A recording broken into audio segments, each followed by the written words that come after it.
My name is Anna, and my parents have always loved my older sister, Cassie, more than they ever loved me. Cassie has always been their golden child who could do no wrong, whereas I was always an afterthought. Sometimes it's like they forgot I even existed. Most years they wouldn't remember my birthday, while Cassie got the biggest celebrations and everything she wanted. Anything I did went ignored by my parents. My grades were perfect, and I was described.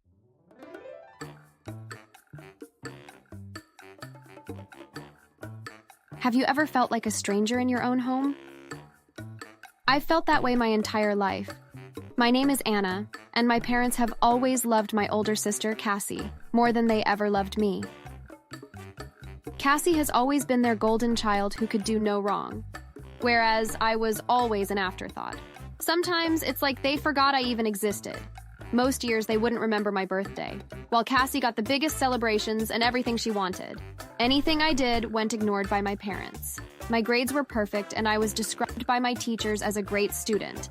But that wasn't enough for my mom and dad. Cassie was always prettier and more popular, which made our parents look good, so they let her get away with whatever she wanted.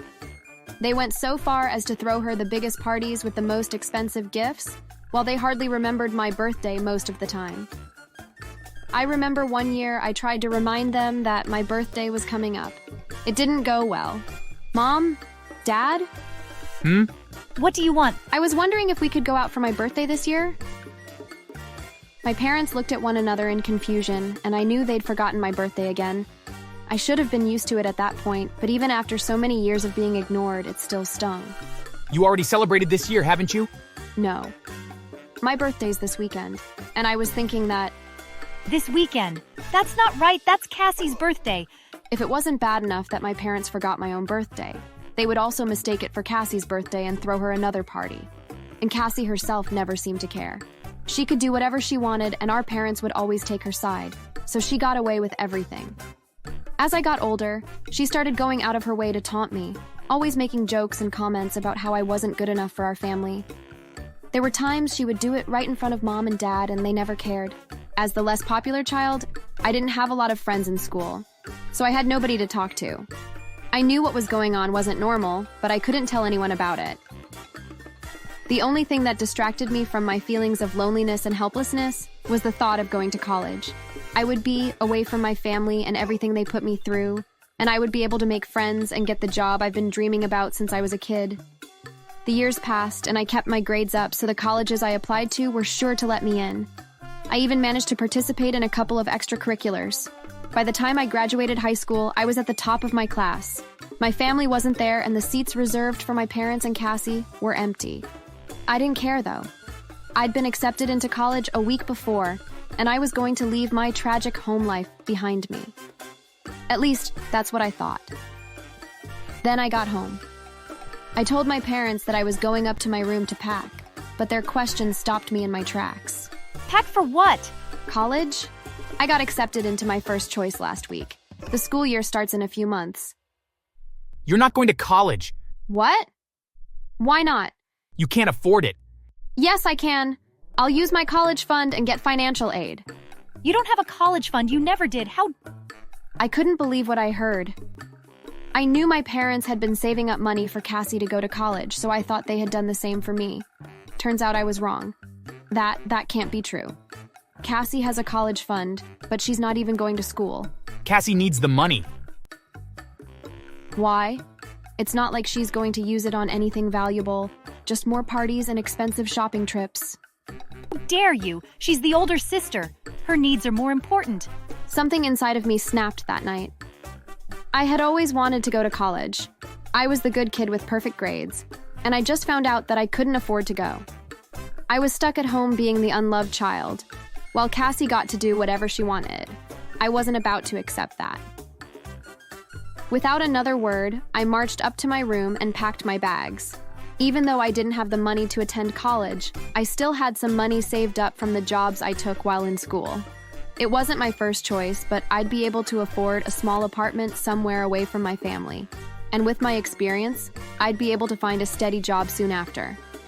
It would take me quite a while to save up, and yet I didn't care. As long as I could get into college, it would be worth it. A couple of years passed, and I made my job work, I was a dedicated employee, and my boss recognized that, giving me a promotion with a big raise. I had cut my family out of my life entirely, and every day I woke up happier and happier for it. Since moving out, I was no longer being tormented by others, and I was able to make friends at work. One of these friends would introduce me to one of the executives at the publishing house in town. Ever since I was a kid, I'd wanted to work in publishing and help authors get their stories out into the world. I made sure to leave a good impression on the executive, and a few weeks later I got a call asking if I'd be interested in working for the publishing house. Of course, I said yes, and soon after that I was working my dream job. During the publishing process, I met one of the authors that worked with the publishing house, and we hit it off. We started dating a few weeks later. Not long after that, one of his books started to get more and more popular and he got more attention. I didn't think much of it until one day I got a couple visitors while at work.